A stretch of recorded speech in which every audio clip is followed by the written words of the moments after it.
uniform annular disk of mass m has an outer radius of 4r and inner radius of 3r.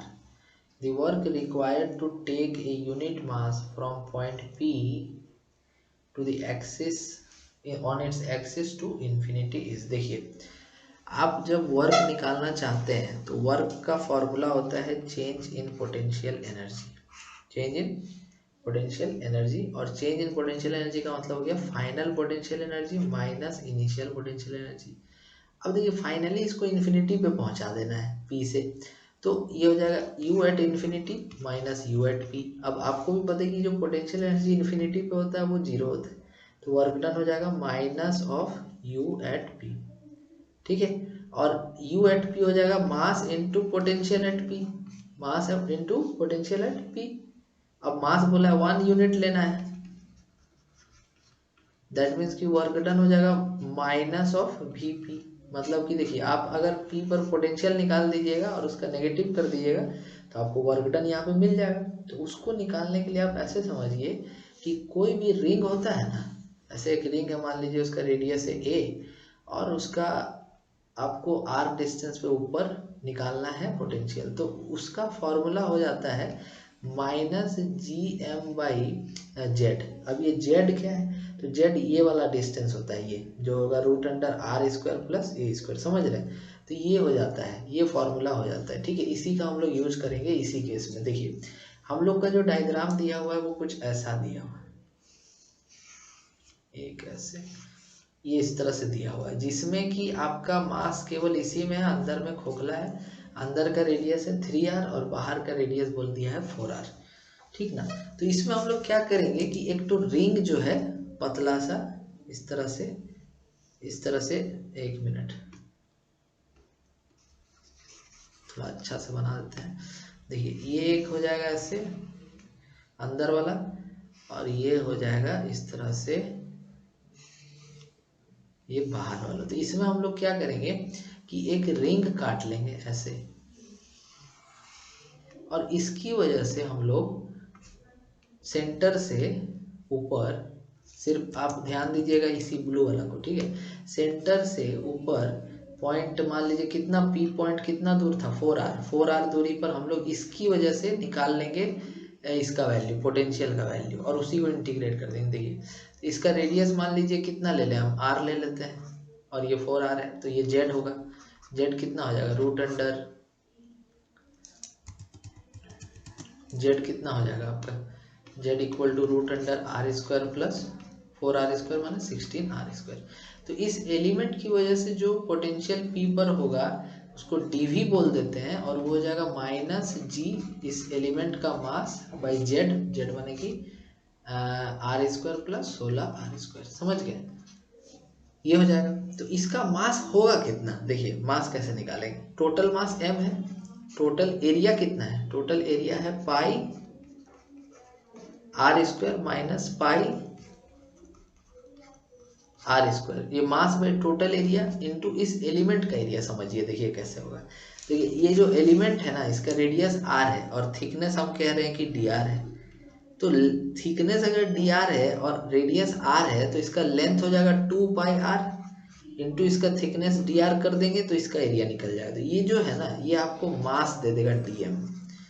तो mass of the element कितना आ जाएगा, total mass by total area into element का area, तो ये मास आ जाएगा। तो इसको हम लोग लिख लेते हैं मास m बाई 16 माइनस 9, 16 में से 9 चल गया तो 7 बचेगा, 7 pi r square into 2 pi r D r, तो पाई और पाई कट गया और ये आ जाएगा 2mr D R by 7r square. तो ये dm आपको मिल गया है, ठीक है, dm आपको मिल गया है। अब आपको जो dm का वैल्यू है वो वहाँ पर रख देना है। तो dv इक्वल टू कितना हो जाएगा, dv इक्वल टू हो जाएगा माइनस जी dm, dm कितना है 2mr D R by 7r square divided by z कितना है root under R square plus 16r square. तो इसको थोड़ा सा अच्छा से लिख देते हैं, तो ये हो जाएगा minus 2gm by 7r square into R D R divided by root under R square plus 16r square, ये आया। ये एक एलिमेंट एक रिंग की वजह से पोटेंशियल आया। अगर हम इसमें स्मॉल आर को जो है देखिएगा, स्मॉल आर को अगर हम लोग यहाँ से चालू करके यहाँ पे ख़त्म कर दें, मतलब ये स्मॉल आर का वैल्यू 3R से पूरा 4R तक अगर हम इंटीग्रेट कर दें तो मेरा काम हो जाएगा। तो टोटल पोटेंशियल एट पी अगर हमको चाहिए होगा तो हम इंटीग्रेट कर देंगे डी को, और ये डी का वैल्यू कितना है -2GM/7R²। इंटीग्रेशन के इसका नहीं होगा, ये पूरा कांस्टेंट है, R/√R² + 16R² का इंटीग्रेशन हम लोग कर देंगे पूरा 3R से लेकर के जहाँ तक फैला हुआ है 4R² तक। ठीक है, समझ रहे हो। तो अब हम लोग करते हैं पहले इंटीग्रेशन। तो इंटीग्रेशन हम लोग जब करेंगे ना, तो मान लीजिए कि क्या करते हैं हम, पुट R² + 16R² = x²। अब दोनों तरफ हम कर देते हैं पार्शियल डिफ्रेंशिएशन। तो इसका डिफ्रेंशिएशन हो जाएगा 2R/dr, इसका हो जाएगा 0 कांस्टेंट है, और ये हो जाएगा 2x dx, 2 कट गया, तो R/dr कितना आ गया x dx। समझ रहे बात। तो ये जो R/dr है इसके जगह पे रख दीजिए आप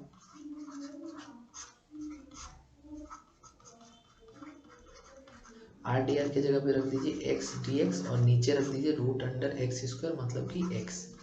तो इसका इंटीग्रेशन हो गया dx का x हो गया, मतलब ये जो इंटीग्रेशन होगा x कितना था, तो ये जो इंटीग्रेशन होगा इसका वो हो जाएगा -2GM/7R² +16R², और इसका लिमिट रखना है 3R से लेके 4R तक। बस यही हम लोग का आंसर आएगा, हम बस लिमिट रख देते हैं। तो V at P equal to हो गया -2GM/7R², ब्रैकेट एक बार हम लोग को रखना है स्मॉल r के जगह पे 4R, तो ये हो जाएगा 16R² + 16R², 32R²।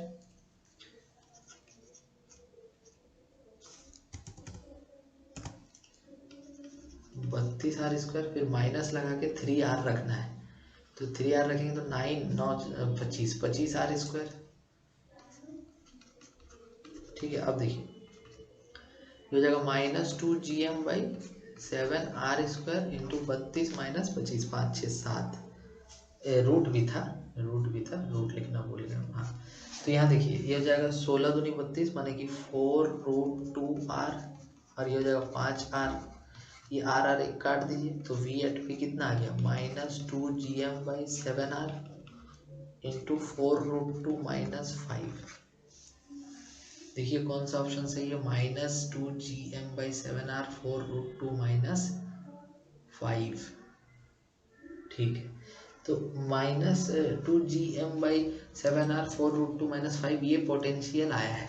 हम लोग को वर्क डन चाहिए, तो वर्क डन हो जाएगा माइनस ऑफ पोटेंशियल, मतलब कि +2GM/7R 4√2 - 5। तो ये हम लोग का फाइनल आंसर होगा। होप कि आपको ये डेरिवेशन जो है समझ में आ गया होगा। Thank you. ऑप्शन जो होगा हमारा कौन सा होगा, फर्स्ट वाला। ओके।